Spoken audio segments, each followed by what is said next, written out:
Good morning friends, कैसे हैं आप? सर अच्छे हैं, आप कैसे हैं? बस जी, फिट एकदम। और आज हम बजट गुरुकुल में अगली क्लास चलाएंगे। क्लास है रेवेन्यू डेफिसिट यानी रेवेन्यू घाटा।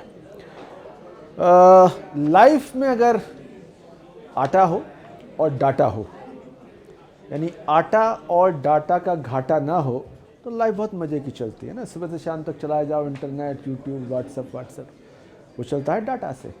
और आटा चाहिए दाल रोटी के लिए। तो कुल मिला के ये घाटा आज की तारीख में किसी को नहीं है, लेकिन सरकार घाटे पे घाटे दिए जाते हैं। ये घाटा, वो घाटा, तरह तरह के घाटा, लेकिन सरकार घाटे के बावजूद चले जाती है। तो समझने की बात यह है कि आम आदमी लगातार घाटा करे तो नहीं चल सकता, सरकार घाटा करे तो भी चलती ही जाती है, चलती ही जाती है। सरकार घाटा करके भी मज़े में है, और आप और मेरे जैसे व्यक्ति अगर दुकान घाटे में चलाएं तो पिटाई की नौबत आ जाती है। सर। हाँ बोलो। सर ये घाटा क्या होता है? और देखो, घाटा क्या होता है तुम्हें प्रैक्टिकली समझाता हूँ। आजकल सर्दी बहुत पड़ रही है। मैं और तुम मिलके एक चाय का ब्रांड बनाते हैं, मफलर चाय वाला। ठीक, हमने दुकान खोली, सुबह दूध, चीनी, चाय की पत्ती लेके आए। समझो खर्चा किया हमने 6,000 रुपये का, और शाम तक हमने 10,000 रुपये की चाय बेच दी। प्रॉफिट कितना हुआ? 4,000 रुपये हमने बांट लिए। अभी हमने क्या कहा कि 6,000 की हमने खर्च किया, और एम्प्लॉयज़ ने इतनी सर्दी के यहाँ से निकले ही नहीं। उसके बाद 6,000 हमारे शाम को वेस्ट हो गए। घाटा कितना हुआ? 6,000 का घाटा 6,000 का हुआ। तो आपने कहा यार छोड़ो, क्या करना, आप अगले दिन नहीं आए। उसके अगले दिन मैं भी नहीं आया। लेकिन जो हमने जगह किराए पे ली है कि भाई 1,000 रुपये रोज़ आपको भी देंगे, वो देने पड़ेंगे। तो एक दिन क्या होगा कि हमारे खर्चे तो बहुत ज़्यादा और इनकम हमारी निल। 10,000 रुपये खर्च किए, इनकम हुई 5,000। ये क्या हो गया?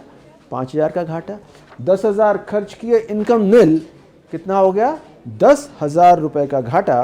पॉइंट ये है कि आप जैसे मेरे जैसे आम आदमी घाटे में लगातार जिंदा नहीं रह सकते, दुकान बंद हो जाएंगे। आप देखें हमारे आसपास कई सारी नई दुकानें खुलती हैं।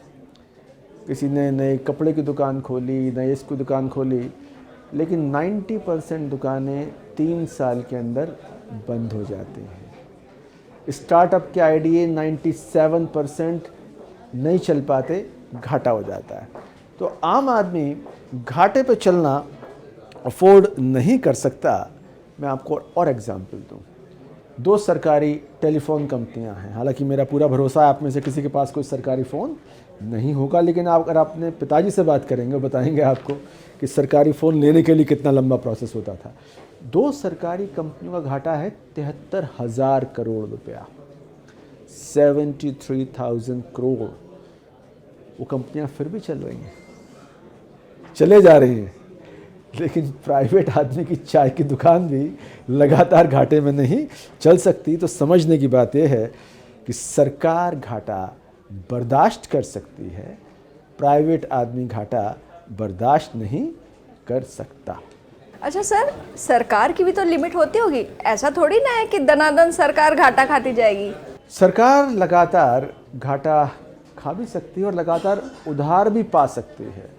आम आदमी और सरकार में फ़र्क ये होता है कि आम आदमी को एक पॉइंट के बाद उसका सगा बाप भी उधार नहीं देता।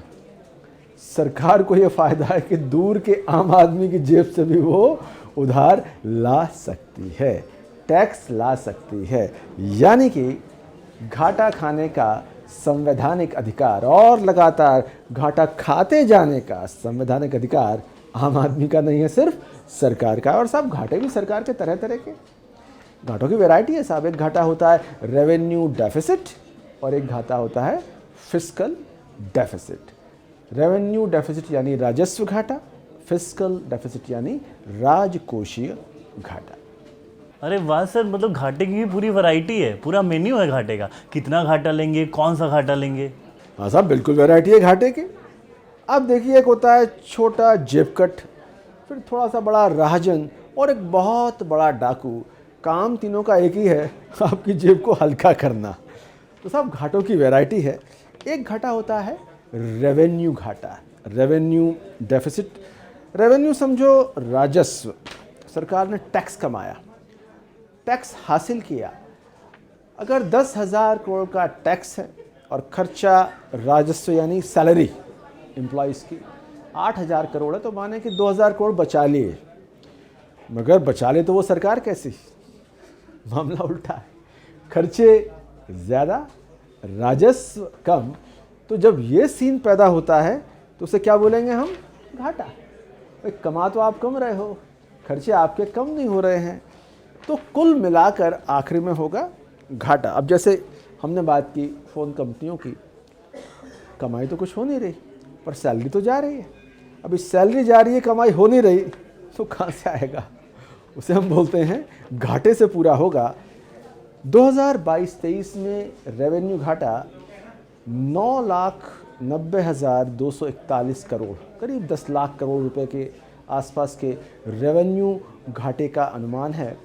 अक्लमंद सरकारें वो होती हैं जो रेवेन्यू से कमाती ज़्यादा हैं और खर्च कम करती हैं। ये बात मैं एज एन एक्सपर्ट नहीं बता रहा, आपकी दादी भी आपको बता सकती है। अगर आप दादी को बताएं कि मेरी सैलरी 50,000 है, तो बताएगी बेटा 20,000 रुपये जमा कर दे, तेरी शादी में काम आएंगे या तेरे मकान में काम आएंगे।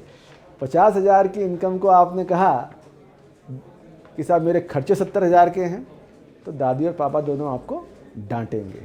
लेकिन सरकारें किसी की नहीं सुनती। सरकार न दादी की सुनती, न सरकार दादा की सुनती। सरकार अक्लमंदी से भी नहीं चलती। सरकार, हमने पहले बात की कि सरकार चलती है कि भैया कहाँ से किस तरह से जुगाड़ की जाए कि अपना वोट का हिसाब किताब बना रहे। तो घाटे पे घाटा लगातार चला आ रहा है और उधार भी मिलता चला आ रहा है। तो रेवेन्यू डेफिसिट का बहुत मोटा मतलब यह हुआ कि सरकार टैक्सेस से कम रही है और खर्च ज़्यादा कर रही है। लेकिन भैया आप सरकार नहीं हो, आपको उधार भी नहीं मिलेगा। इसलिए आप जब भी कमाओ अपनी इनकम के मुकाबले खर्चे कम रखना।